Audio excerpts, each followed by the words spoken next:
I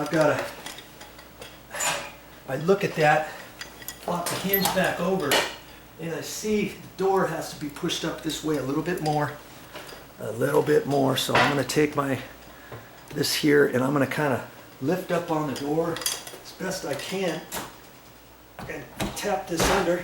Ah, look at that.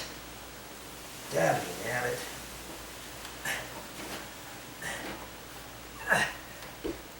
Okay, I'll put my putty knife under there. Try it again.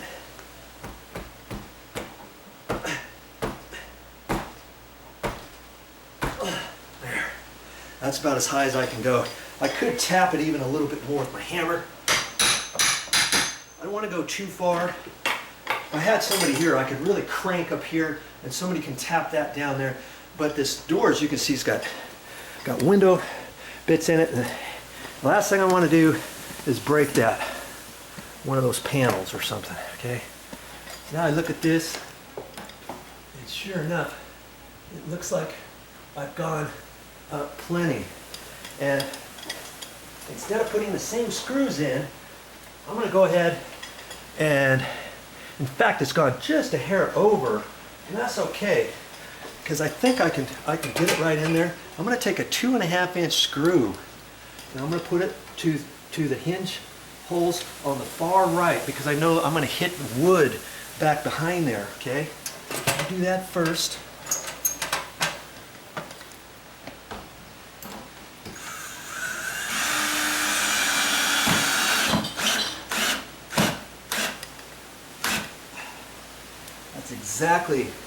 That's exactly where I want it. I can't go any closer than that. Let's get you in there. I don't want you to think I'm telling you any funky business. See how tight I've got that? Right up against the jamb or up against the notch side.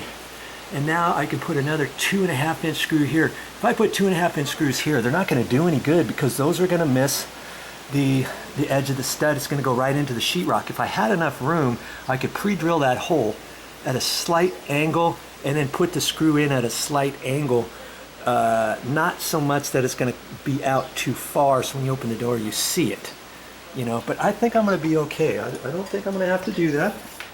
So I'm going to keep doing what I was doing. And I always carry around, look, I always carry around different size screws. So I have 1 5/8 screws here, I got 3-inch here, 2.5-inch here. And in my little leopard bag here, I've got 2-inch, 1.25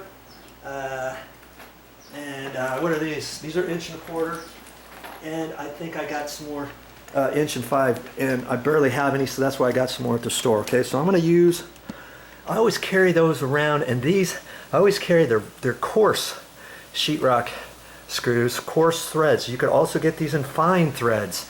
Make sure you get the right ones, because in metal you use the fine threads, in wood you use the coarse threads. So I'm using coarse threads. Okay, so I've got my 2 sizes of screws here. Here I've got my 1 5, and here I got my 2.5. Okay, so now I'm going to put my 2.5 in to the hole at the far right. That's the top one.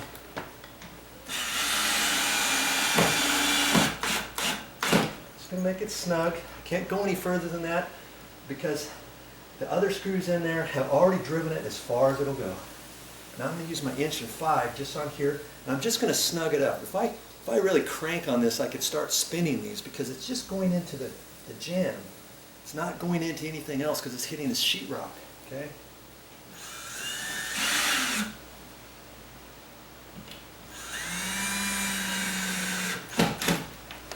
Now I can take my hand screwdriver. See if I can do it any tighter on those two. Okay, those are snug as a bug in a rug. Okay, time to get ready to close this door. You still with me? I hope you are. Okay, I'm not even gonna stop the camera.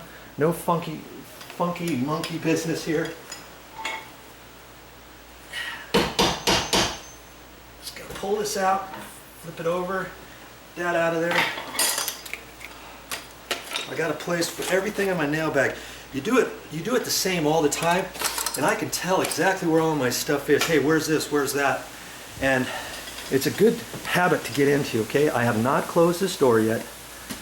Let's get this over here situated so that you can see the door. You can see what I see when I close it. I'm looking up at the top here, okay? Closing the door here. Oh, that's sweet. Look at that. Look at that, will you? See that nice gap there? Look, that is beauty. Now see, I got it barely, just barely a little bit too high. Just a little bit, but I don't mind that because this door is about 10 years old. See this gap here now? Look at that. Isn't that beautiful? It's still, here's a nice gap here.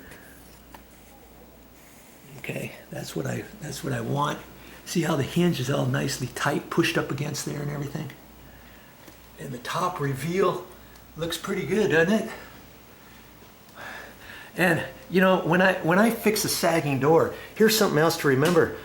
What I like to do, if I can, is make it just a hair too much. And that's just perfect, I think. Because over time, what's going to happen is this door is going to sag just slightly again. What happens, the door opens and closes. And after a while, you get your hinge pin starts rubbing in here and wearing, and you get a little bit of a slop in between your hinge pieces, okay? And that will let this sag just a little bit more. And, you know, if the building settles or something, whatever, it's always best to get it about like that, okay? So now this should lock properly too. Before it was having a hard time locking because if you will remember, with the door sagging, that lowers this a little bit and it was hitting the bottom edge of the strike plate. And now I've got to look at it and close it. And it feels like it's hitting. And the reason why it's hitting is it's hitting the edge. It's hitting the edge of the strike. Okay, it's hitting this right-hand edge just a hair, not the bottom. Okay, before it was hitting the bottom. And I could try to adjust this bottom strike. There's a little paddle, little wing in there, and if I fold it over just a little bit, that could shove the door over. But I don't think the door was chattering. So let's look at this again. And this time, I don't care about the deadbolt. I'm just concerned about this latch on the passage handle. This is a passage handle, and this is the deadbolt because there's no lock on here. They call it a passage. And see, there's a little bit of a give there, see? Just a little bit. So if you can imagine, if I can make that paddle and push this in just a little bit like that, right there, now this will probably go right through and won't even hit. See there? Okay, so I'm gonna go ahead and adjust that. That wasn't really part of the project, but you know, good handymen, they check things out, and that's what I'm doing. That's all I have for this time, but I'll be back with more videos.